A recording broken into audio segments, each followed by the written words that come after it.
ঠিক আছে। কানাইদা কি বলবেন? এবিপি বুম দেখা যাচ্ছে না। মানে প্রায় জেতার পথে কার্তিক পাল, কি বলবেন? আমরা ইসলামপুর ডিসিআরসিতে এখানে আমাদের ভালো লিড আছে। ইসলামপুর ডিসিআরসিতে এখানে ইসলামপুর, চাকুলিয়া, গোয়ালপুকুর তিনটা বিধানসভার এখানে গণনা হয়েছিল।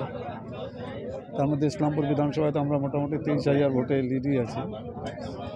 ওভারঅল রায়গঞ্জে 4টা বিধানসভা ছিল, ওখানে করমদিঘি, রায়গঞ্জ, কালিয়াগঞ্জ, হেমতাবাদ।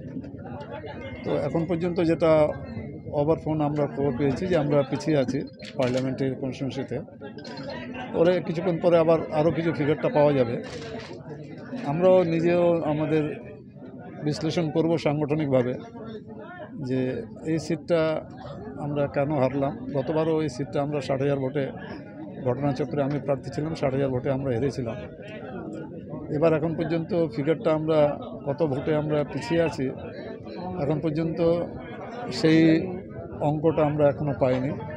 যাই হোক, যেটা বুঝতে পারছি যে আমরা পিছিয়ে আছি, সিটটা আমরা হেরে গেছি, এটা ঠিক। তো আগামী দিনে আমাদের সংগঠনটাকে আরও বেশি আমরা শক্তিশালী করব। 2026-এর যেহেতু বিধানসভা নির্বাচন আছে, গোটা পশ্চিমবাংলায় আমরা ভালো জায়গায় আছি। গতবার তো আমরা এখানে 22টা পেয়েছিলাম, এবার আমরা 28টা 29টা আমরা এগিয়ে আছি। আমাদের ভোট পার্সেন্টেজও অনেক বেড়েছে। আগামী দিনে আমরা রায়গঞ্জ লোকসভা কেন্দ্রের কী কারণে আমরা হারলাম সেগুলো আমরা বিশ্লেষণ করে সেগুলোকে আমরা তার পরের বারের জন্য বা ভবিষ্যতে আমরা যেন সেটা কারেকশন করতে পারি, সেই চেষ্টাটা আমরা চালাবো। বলছি কানাইদা, বিষয়টা হচ্ছে যে কৃষ্ণ কল্যাণী নিজের খাস এই এলাকা থেকে ভালো ভোট পেল, কিন্তু নিজের খাস তালুকে ভোট পেল না, এটা কেন? এটাই ওখানে বিশ্লেষণ করার ব্যাপার আছে যে এখানে কালিয়াগঞ্জে যেহেতু কার্তিক পাল কালিয়াগঞ্জেরই ক্যান্ডিডেট ছিল, ওই জন্য কালিয়াগঞ্জে এমনি আমিও যখন লোকসভা নির্বাচনে 2019-এ দাঁড়িয়েছিলাম তখন 56,000 ভোটে আমিও কালিয়াগঞ্জে পিছিয়েছিলাম।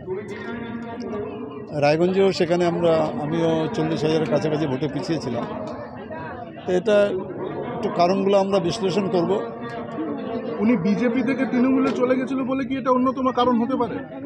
মানুষ এটা ভালোভাবে নেয়নি। উনি তো জিতেছিল বিজেপি থেকে, এখন পরে তৃণমূল কংগ্রেসে উনি যোগদান করলেন, পার্লামেন্ট ইলেকশনেও ওনাকে নমিনেশন দেওয়া হলো।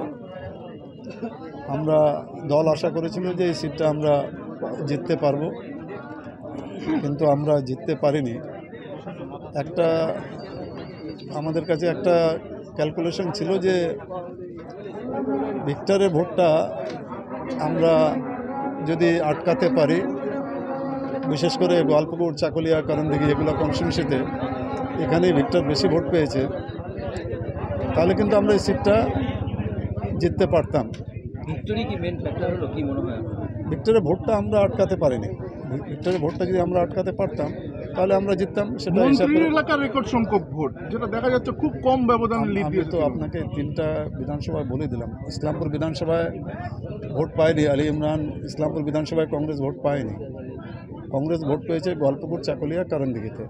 এই কারণগুলো বিশ্লেষণ করব আমরা যে কেন এখানে বেশি ভোটটা পেল কংগ্রেস, সেটা আমরা বিশ্লেষণ করে দেখব। সেটা মন্ত্রী এলাকা হোক বা গৌতম পালের এলাকা হোক বা মিনাজ এলাকা হোক, যাই হোক তৃণমূলেরই তো, তৃণমূলের আমরা কেন ভোটটা কম পেলাম সেটা আমরা নিশ্চয়ই বিশ্লেষণ করব।